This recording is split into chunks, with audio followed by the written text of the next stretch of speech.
المفروض تلعب كام شكل للعضلة عشان تستفيد احسن استفادة وتلاقي منها نتيجة وتتطور معاك بسرعة. خليني اقولك ان انت قبل ما تبدأ تمرينك لازم تسخن زي ما قلنا في الفيديو اللي فات، وتعمل الاستطالات كويس وتسخن العضلة بشكل منفصل.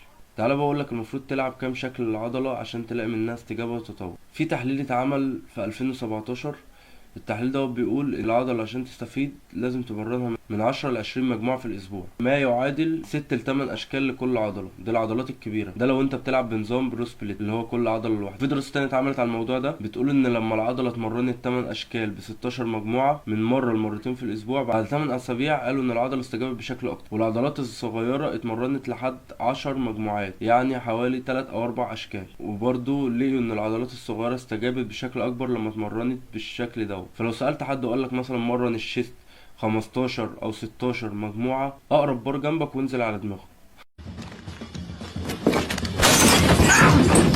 بس كده يا معلم، كده تكون عرفت